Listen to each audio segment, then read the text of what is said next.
Dr. Fred Hatfield is an impressive guy. He's a powerlifting champion, author, millionaire businessman with a beautiful wife. But he'll tell you his greatest accomplishment is killing his cancer, just in the nick of time. The doctors gave me 3 months to live because of widespread metastatic cancer in my skeletal structure. 3 months. 3 different doctors told me that same thing.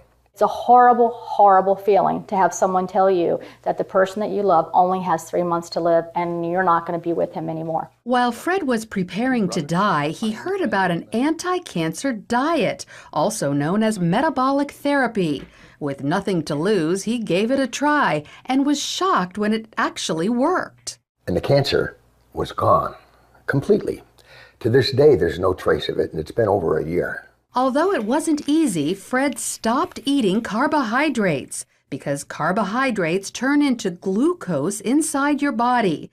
Cancer cells love glucose and need it so badly that if you stop giving it to them, they die. And it just absolutely amazes me that medical science is just now finding this out.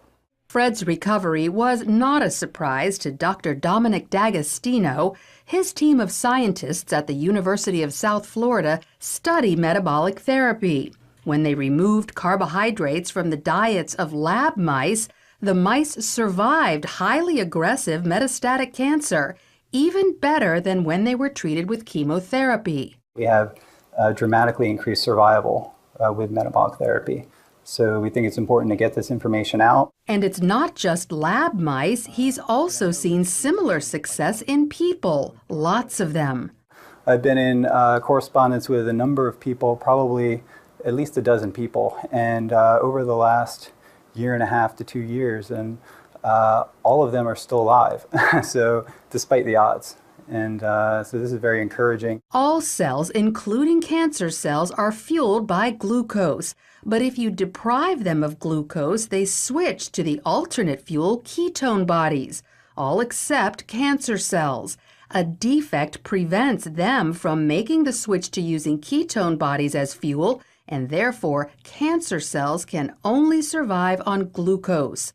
All other cells can use either glucose or ketone bodies. Your normal cells have the metabolic flexibility to adapt from using glucose to using ketone bodies. But cancer cells lack this metabolic flexibility, so we can exploit that. People like Fred, who deprive their cells of glucose and fuel them with ketone bodies instead, eat what's known as a ketogenic diet. It consists of almost 0 carbohydrates, but lots of natural protein and fat.